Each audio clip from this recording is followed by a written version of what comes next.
పంచముఖి హనుమాన్ దేవాలయం రాఘవేంద్ర స్వామి 12 సంవత్సరాలు తపస్సు చేసిన తర్వాత ఆంజనేయుడు పంచముఖాలతో దర్శనమిచ్చినట్లు స్థల పురాణం. అయితే ఈ పంచముఖ దేవాలయం మంత్రాలయం నుండి 20 కిలోమీటర్ల దూరంలో కర్ణాటక రాష్ట్రంలోని రాయచూర్ జిల్లాలో ఉంది.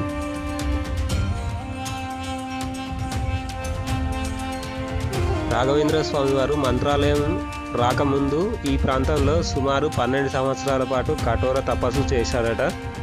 అయితే ఒకరోజు ఆంజనేయుడు హనుమ, గరుడ, నరసింహ, వరాహ, హయగ్రీవ ముఖాలతో పంచముఖ హనుమంతుడిగా ప్రత్యక్షమయ్యాడట. అంతేకాకుండా వెంకటేశ్వర స్వామివారు, కొల్లాపూర్ మహాలక్ష్మి అమ్మవారు కూడా ఆయన ఎదుట ప్రత్యక్షమైనట్లు స్థల పురాణం ద్వారా మనకు తెలుస్తుంది. లోపలికి కెమెరాలు అనుమతించలేదు కాబట్టి నేను లోపలికి అయితే వీడియో తీయలేదు. బయట పక్కనే ఆంజనేయ స్వామి వారి పాదాలను మనం ఇక్కడ దర్శించుకోవచ్చు. లోపల గర్భాలయంలోకి వెళ్ళిన తర్వాత ఆంజనేయ స్వామి వారి విగ్రహం ఒక ఏటవాలుగా ఉన్నటువంటి ఒక రాతి మీద మనం చూడవచ్చు. ఈ దేవాలయం చాలా పురాతనమైనటువంటిది. 16వ శతాబ్దానికి సంబంధించినట్లుగా ఇది స్థల పురాణం.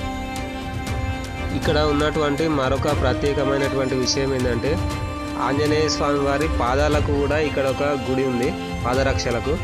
అయితే అది ప్రతి సంవత్సరం ఆ పాదరక్షలను మారుస్తూ ఉంటారంట. అయినా కూడా అవి అరిగిపోతుండడం ఇక్కడ ప్రజలు ఆంజనేయ స్వామి స్వయంగా ఆ పాదరక్షలను ధరిస్తాడని, అందుకే అవి అరిగిపోతున్నట్లుగా నమ్ముతుంటారు.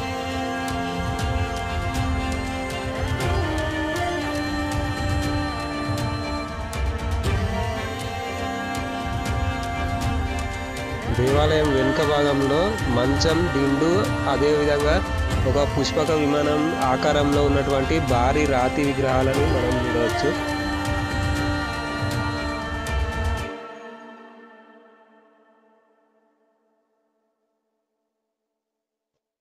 అదేవిధంగా ఈ హనుమాన్ దేవాలయం వెనుక భాగంలో చూసుకున్నట్లయితే రాఘవేంద్ర స్వామి వారు చెక్కినటువంటి మహాలక్ష్మి దేవి విగ్రహాన్ని కూడా మనం చూడవచ్చు. ఒక రాతి గుహలో ఉన్నది అవి దేవాలయం.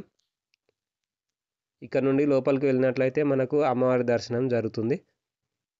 ఇక్కడ నుండి బయటకు వచ్చిన తర్వాత ఒక హోటల్లో వంకాయ బజ్జీలు కనిపించినాయి. అవి కొంచెం వెరైటీగా అనిపించినాయి, మీకు చూపిస్తున్నాను చూడండి. వీడియో నచ్చితే తప్పకుండా లైక్ చేయండి. అదేవిధంగా మన ఛానల్ని సబ్స్క్రైబ్ చేసుకోండి.